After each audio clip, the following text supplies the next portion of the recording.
Hey everyone, hope you're all doing well. It's another conversation with Paula and Judith. Hey Judith, how are you going?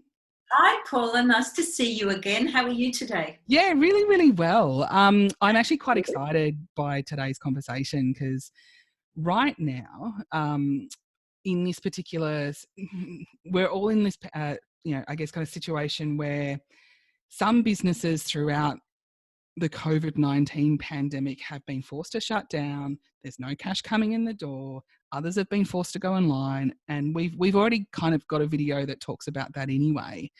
Um, but really, what I'm kind of excited about to talk about with you today is the more practical stuff about how to actually get some cash flow going. Because if you don't have cash flow in your business, you don't have a business. It's the lifeblood. So in terms of getting cash in the door, what are the things that you're advising people to do? Like, what would be an example of something that, like, if one of your clients are saying, "Oh, I'm really struggling. I've lost heaps of clients. I've got to get cash in the door." What's something that they could get done really quickly and really simply and pretty much straight away? Good question. And yes, I have had some of those conversations with my clients. Mm. I what I say to them first of all, which, as you say, we've touched on in the past weeks, is having multiple streams of income. If you're only offering one product or one service, and that starts going down, you're Mm. basically stuck. But every business has got something else that they could offer around their core business. So if you offer a service, maybe what you want to do is add in a course or an ebook or a book that's posted out, or there's lots of different things you can look at. And obviously it has to be in keeping with your core business. So there's no point if you sell jewelry, suddenly deciding that you're going to offer a cookbook. Mm. It just doesn't kind of fit together in your Yeah. business. But having multiple streams of income is important. Mm. And maybe those clients, don't want that service at the moment, because of what's going on out there. But a lot of people have still got money and they are still buying. And if you've Mm. got some other offer that you can, or a couple of offers that you can add in to your portfolio, then that's fantastic. And that would be an immediate injection of cash into your business. Oh, 100%. And let's look at this more, because I really love what you've just said, particularly in helping businesses understand that if you are relying on, so it's like if you're in a service-based business, if you or I were relying on one client for 80% of our income, that's a really bad business model. It's a very bad business model, because if It that is. client goes, like, I've got a friend that has a graphic design business, and it's almost like this old school agency model where she has big clients, but two big clients, I think, made up something like close to 75% of the business's income. Those businesses decided that it was more prudent for them to take the work back in-house and hire someone full-time. So there goes most of her income. That's right. And I've got clients in similar positions, not in graphic design, in other areas, but, they've relied on one or two clients for high paying work. And those clients, dry up, then all of a sudden, where's the business? It's gone. So Exactly. And so, and then and they're kind of almost back to square one. So then they have to relook at their whole model and start looking at, well, I've had this business, I've had a good income. All of a sudden now, what do I do? yeah, complacency can be a real killer to business. And you need to always be thinking forward. As business owners, we have to take responsibility for the outcome of our businesses, which is why I'm always looking forward. But also, what I'm also always looking at is opportunities to improve what's going on for my clients. And so if there are tools or products out there that fit nicely, just as you say, there has to be congruency. If there's no congruency between what you're offering and what you actually do, then it just looks stupid. It really, like, let's be honest. Well, it just doesn't work. I It mean, just they doesn't won't work. sell. I Yeah, mean, they might exactly. say one or two, but it's just not going to work. And Exactly. the thing is, the beauty is with everything at the moment, and so many sites that offer affiliate products and things like Mm. that, you don't necessarily have to produce the extra things that you're upselling or downselling yourself. So, there might be a course that fits in that you can sell to get an Yeah. affiliate commission. Mm. Affiliate commission, for those who don't know, is when you take somebody else's product and you sell it for them, you retain, part of that sale, and they get the other part of the sale. So it's a very nice way of earning. So, for example, if you were a chef, you might be able to Yeah. sell somebody else's recipe book or a course around, cooking or food or something, where, it's not yours, but you also don't have all the work of putting it together. So, you pop it into your website or your funnel or wherever you're selling it, and you're still going to get money for that that's coming in, that's extra to your original service that you were offering. Ebooks are another great way to do it, especially if you're in some niche. And people Mm. are always looking for information, Oh, no matter sure. what it Yeah. is, no matter how niche down. In fact, the tighter the niche, the better it is, Mm. because if they're searching for that, then, put together a nice ebook, write it. It doesn't take that long to write and produce, make it look nice, and, get it out there. Yeah, exactly. But there's even instances where the product or the service, it's not actually practical for you to create yourself. So That's right. yeah, exactly. So just before we started recording, I was telling Judith that Canva has an affiliate program. So for those that don't know, Canva, which you can go canva.com, I'll pop a link above or below this video. It's a web application. Well, it's basically a website where you can use a free version or you can use a paid version, but you can create amazing graphics really, really easily. I am not a graphic designer by any stretch of the imagination, but if I need to just do something that's really quick, I can get that done. I created an ebook out of Canva, something that clients That's so wanted. Exactly, easy. It's it's so amazing. easy. And Yeah. I've got a designer, but you know what? My designer's usually busy doing stuff for our clients. Mm. So, when it comes to me, I wait and I wait and I wait for things that I need, like social media images or a Mm. presentation I'm trying to put Mm. together, or whatever. And they look professional, they look amazing. They've Mm. got templates. You can upload your own logo and images. It's so easy to use. I love it. Yeah. And it's Yeah. an amazing tool for everybody, no matter what your business is, to learn how to use Mm. Canva. Because, as I say, I've got a designer and I'm always last in line to get anything done that I need. So Mm. I use It's always the case, isn't it? it is, but I use Canva all the time. Nearly Mm. everything that I do around on social media and presentations and things are all done by me on Canva. And they're Exactly. fantastic. And so by creating a little bit of content around what Canva does and how awesome it is, and maybe talk about some of the paid features, you have an opportunity to sell that product and you don't have to service it. That's exactly I mean, what the other, makes it quick. It makes it cheap to put yeah, together for you. yeah. And if you can earn some money from that, then it's Amazing. win. And it brings cash into your business. But That's right. you can't just rely on, again, like anything, Judith talked about multiple streams of income. You can't just rely on one program. So I know in my business, and I'm sure it's the same for Judith's, there's website hosting. I don't have website hosting, but I know someone who does, and it's an affiliate program. So if someone wants it, I will give them my link, they will purchase it and be serviced by someone else. But because I made the referral, I get rewarded for that. It's email marketing programs. It's not practical for me as a small business or an online business owner to make my own. Why would I do that? It's just silly. That's exactly right. You get Marketing platform, like we've mentioned before, that we use Kartra as yeah. our marketing platform. That's Mm. got email marketing and funnels and help desks and, you know, all sorts of things, shopping cart. So Landing pages.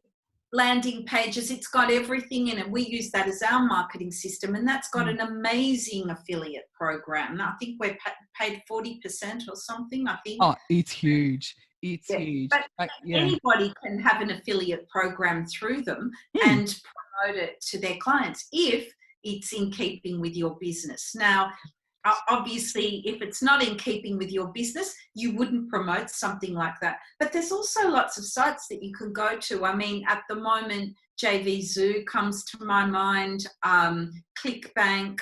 They're both sites that you can go to find affiliate products and programs that you can promote. So you just look around under, you know, the topic, search around and see what fits with your business. If you don't have your own product to upsell or downsell. But also as well, so just say, so I saw another example, and this is someone that we both work with, Robin, who's just fabulous.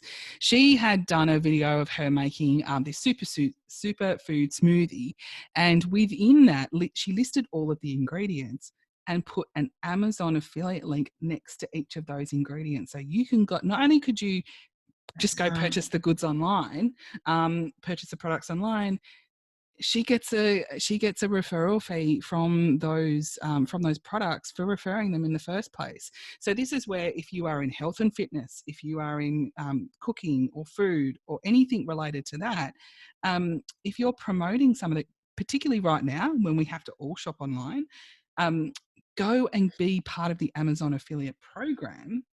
And actually start, when you're putting recipes together, pop some affiliate links next to each of those recipes. Because you're going to make it so easy for people to go and order it, and you get rewarded for that. That's exactly right. And as you say, you know, right at the start, this is going to improve your cash flow straight away. So, you know, you've got, and it may not start off being huge money, because often affiliate money coming in isn't, you know, it can start off, but once it starts building up, that can be quite considerable depending on, you know, how you're promoting you know, your offers. If you're doing, you know, through your website to your clients, through your newsletters, if you're doing it through social media, through, you know, maybe you even want to pay for some advertising, if, you know, if it's worthwhile. So I guess it just depends, you know, exactly what you're doing. But that cash flow can definitely build up over time the more that you're promoting those extra items that you're suddenly offering. Yeah, exactly. And you would have heard Judith and I go back and watch our other videos, but you would have heard Judith and I reference something called the online success strategy. Now, the component that brings all of the other bits of the strategy together is cash flow optimization. Because if you don't have cash flow coming in your business, or if you can't manage your cash flow properly, you can't go and do the other things like build a list and automate your sales and have all the lovely tools available to go and do all of those things. So in this conversation so far, we've talked about number 3. So the cash flow formula, which Judith and I are going to give you a nice little link to go, and it's free. You can go and have a free book which talks you through the actual cash flow formula. So we've talked so far about number 3, which is add more offers. And those offers are affiliate programs, etc., etc. But the first 2, I think we should touch on as well, because I think they fit nicely into this. So number 1 is increasing price. That's right. Yeah. So when we think of increasing price, you kind of think, oh, but I might not have a physical product, or I might, you know, I don't have anything to offer right now. If someone had said that to you, Judith, like how would you respond, or how would you advise them? Look, I mean, if you're in a business, you've got something to offer. So even if you're a coach or you're offering a service and not a physical product, you can still add a percentage on top of what you're selling that service for. So even 10%, 15%. And I know you often hear people say, oh no, my clients just won't come at that. But if you're offering a good service, don't you believe it? There's something funny about pricing. And often the more expensive it is, the better you can do, because people think it's something of value. And so that's what I've always found when I've put prices up. I've never had anybody balk at it, Mm. because they know they're getting great service, and they value that service. So even if, you're a coach, or you're offering, digital service like I offer, or marketing services like Paula offers, then people will actually, Mm. take on that increase in price. And I don't think and if a couple fall off, so be it. I always think they're maybe not your ideal client. If you offer something that's, really, really top class service, believe in yourself, go with yourself, bet on yourself, put the price up if you need some extra cash flow. And obviously, whenever I put my price up, I let my clients know this is what Yeah. I'm doing. Yeah. Um, Exactly. and then at that point, you can have the argument, never put your price up and just send an invoice and they get what? I know. I remember Not what I recommend.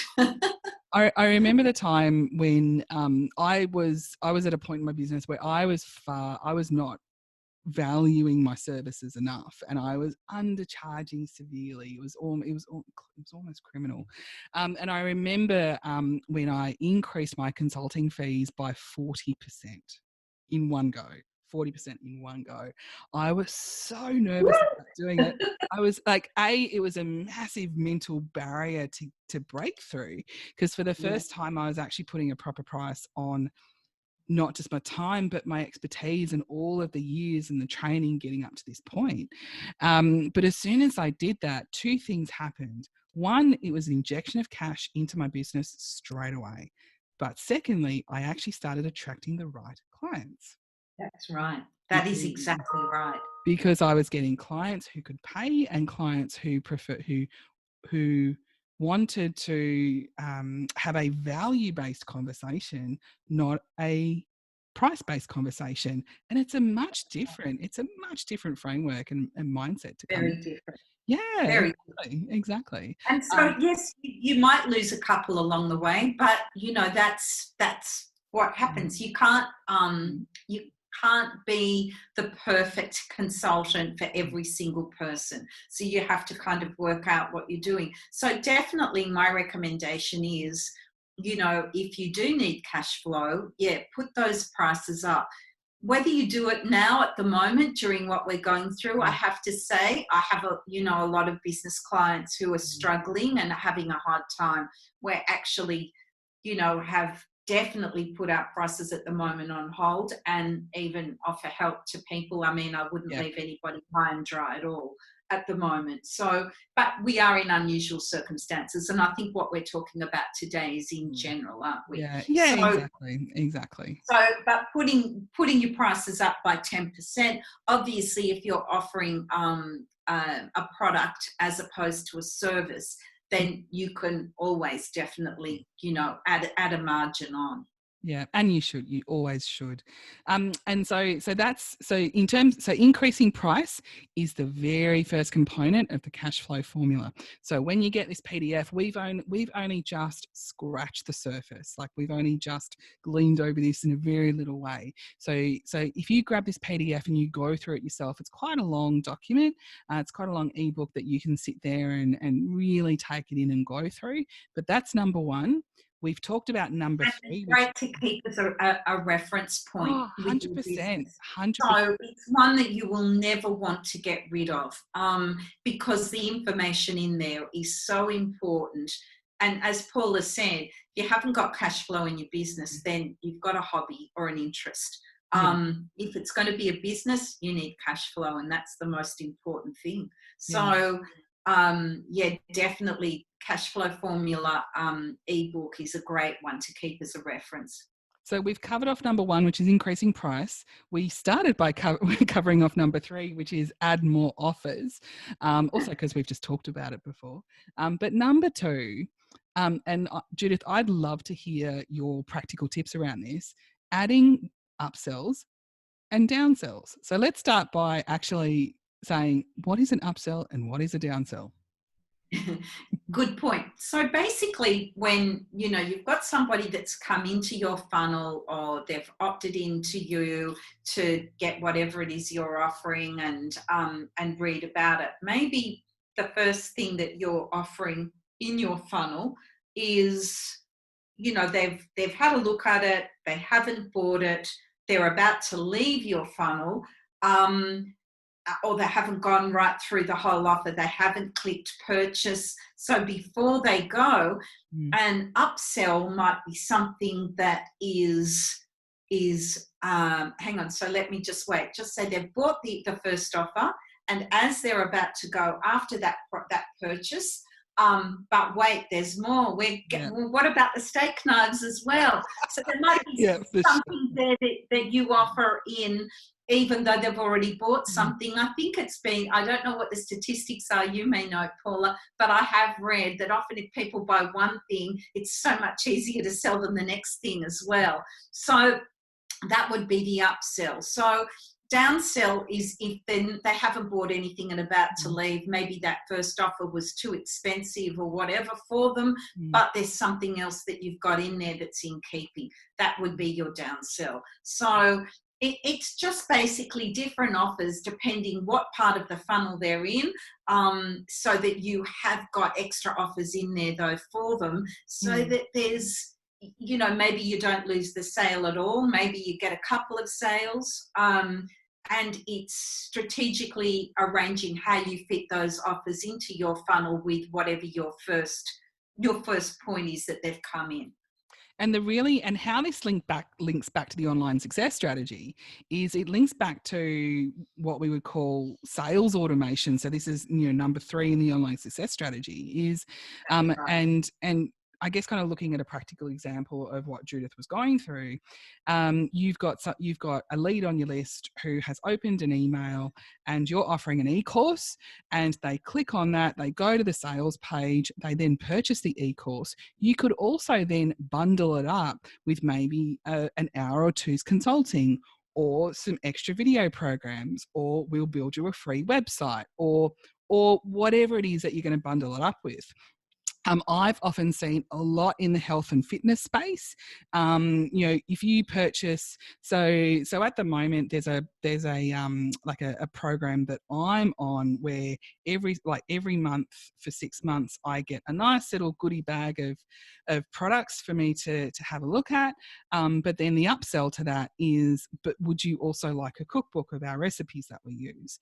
Yeah, great. I may as well. I'll buy that as well. So it's at that point where there's the opportunity for that. And the downsell being, okay, well, I don't want the e-course, but maybe instead of buying the full e-course, you might want 3 training videos for half the price. That's right. Yeah, so it's kind of meeting people at where they're at, and right. Exactly. And where they're at in your funnel. So, and that's the beauty of, just getting back to, Kartra, for example, because it's called behavioral adaptive marketing, BAM, which means they know at what point of where people have clicked in your funnel as to what they're interested in and where they're going, at what offer they get next. Yeah, so, exactly. So it can all be automated beautifully. You just have to think out about how you're going to strategically add things in when you're setting up your funnel. But just on saying that, I have to say that one of our partners, Mike, had a great story for the upsells and downsells. And this was quite a number of years ago. It might have even been like, I don't know, 10, 15 years ago, maybe 10.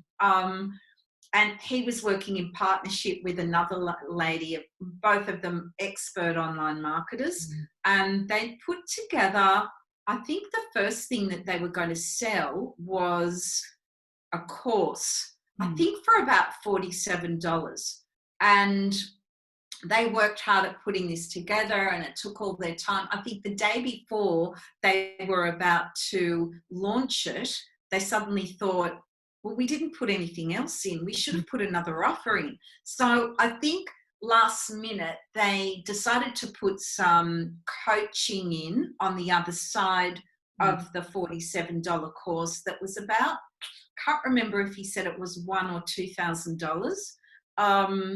thinking probably nobody will do that. But what that ended up, the next day they ended up launching, so they threw it in with both of them. I think were meant to be giving the coaching, this offer that they did. And of course, yes, they are both expert online marketers. I think they did over $1 million the day they launched. Yeah. And most of those sales came from the consulting out of the back end, not the $47 course. So they're Amazing, thinking, isn't it?